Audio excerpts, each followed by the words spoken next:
Ngayon, Hindi, tulad sa akin. Tuhod. Tumutulog siya pag ano, pag na... Nga, ganyan, nakabalok. Pag tatayo na ako, tumutulog siya. pero walang pain. Wala siyang pain. Normal lang yan, sir. Ito. Kasi nabaksakan ako minsan eh. Galing sa taas, sa baba ako, Ayan. sinawi. Meron. Narinig mo, tumutunog. Oo. Ayan. Sa akin, wala. Normal. Alam mo, lalo pag mababa yung sasakyan, yung isa kong kotse, mababa. Pag tayo ko, no? Pero yun, narinig mo, yun, no? Oh. Ito nung Pag walang kinikita ng pain, wala. Normal lang yun, kasi pag binago mo yung posisyon Hindi, niya, pag naman tulog ako, mga side, dito masakit. yan ang ano. Yan ang mas magandang ayusin, yung may pain. Kasi, yung mga clicking, oh, tingin mo, oh, ito wala, oh. Oo, tumutulog din sa akin. Ayan. Oh, pares tayo, pero walang pain. Parang kasi may mga ano ah. Ito. Nagiging normal siya minsan eh. Kasi po sa, ayan, tingnan mo kasi, na-damage ako. Oh. Ito wala, oh. Ito yung nampas ko na yung bola. Tapos kinukuha sa nakatapon. Parang wala. Ito naman, ano ko lang, dumikit. Ngayon, dito, yan ano, i-reset na natin kasi. Mababa naman yung uric mo, di ba? Kasi pagka ano, pag mataas ang uric nyo, tandaan nyo, huwag kayo kagad magpamassage. Yung may nararamdaman kayo, may sumasakit yun. Dito yung ituod yung parang namamaga. Huwag nyo ipamassage.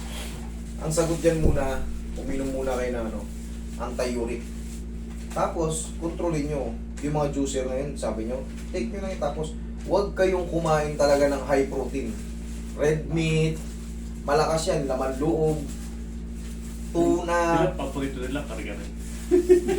Eh, ang kare-kare pa naman, combine yan. Combine yan, laman loob, tsaka karne. Depende sa'yo, tapos may bagoong pa yan. Ako, maskara lang kinakain ko rin eh. Yari Pero yan. walang pagong. Sarap naman ng kare-kare. Pero kung may uri kayo, huwag muna. Pass muna. Sa ibang bagay na lang kayo, sa ibang pagkain na lang kayo. Hindi, kahit naman ano eh, kahit di ko sabihin, sa iba, manood kayo. Kung ano yung mga bawal, para may ano rin kayo, makontrol nyo rin.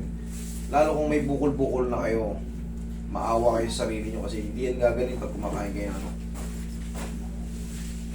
Mamamaga kayo ng gusto.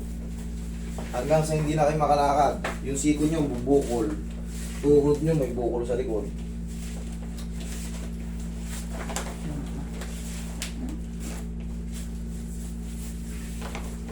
Tayo, saglit sir.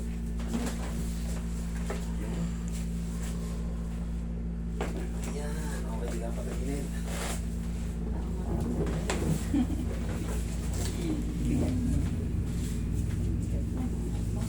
Paano naman si sir eh?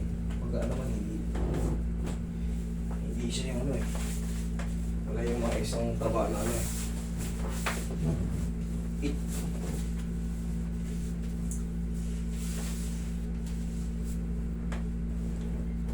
Yan, ito pa.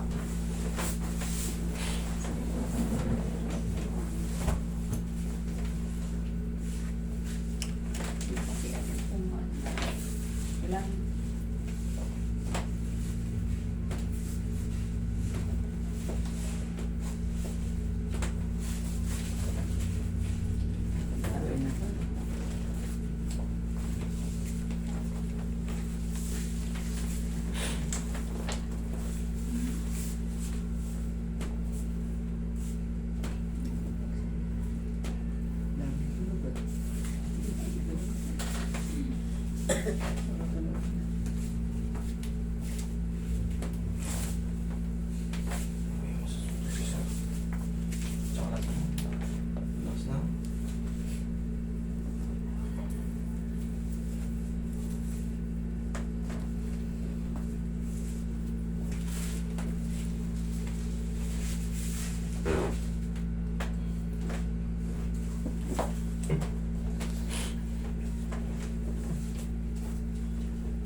Ang masakit kasi sa steroids, ihaya. Lumalabas din siya. Kasi yung nilagay kasi steroids na yun, para rin yun sa mga hindi healthy disease, para mapatungan. Para kung mga tiyong ano, hindi makompress yung ano. Ganun ang ginagawang ano. Para umangat. Ito nga sa akin, hindi Pag-blood sabi check. doktor na ano eh, injection eh, opera agad. Opera, sabi ko doktor ako. Pag nakita kasi nilang sabog na Therapy. yung ano, operation ka na. O, pumirma ka ng waiver. May kaso ayaw nung tita niya. Eh, mas maganda. Sabi nga sa akin. Ayaw niya rin. Pag na-opera na kayo, ang kasunod na kasi treatment nun, opera ulit. Hindi pwedeng pakilaman na yun. Lalo kung tutukuran. Pag in-squeeze mo yun, may tukod. Patay. Tanggal yun.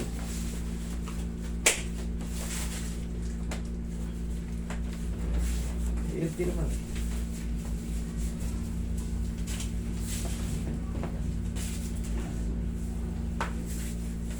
Bukas yan.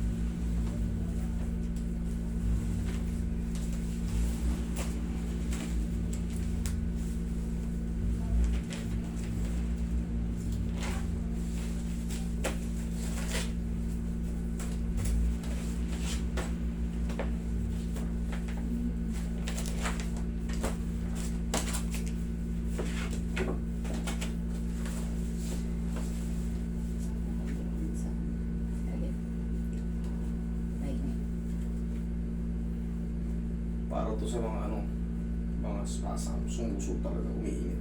Tsaka ang tagal lang ano nito, yung pau ang tagal ng ano, bisa niya. Pag pinawisan ka ulit,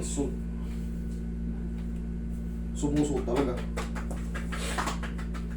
Bagay ito sa mga malalamig na lugar. Kasi ako minsan pagkaya talagang masakit Bukas siya. yan. Masakit, nilalagyan ko lang din ng papainit. Okay. Kahit pa paano. Yung mga tunog natin sa wala, hindi natin maiwasan. Basta walang pain. Pero ako ito, okay lang. Masakit ba siya? Hindi naman. Oo. Sige, lasa mo. Basta man. Sakit? Wala. Hindi naman parang dislocated eh. Mas Ito maganda may kung isang may pain. video. Upo ka, tingnan natin. Minsan Kasi nangyayari. nung binangga ako, baka ako puro ko ganun.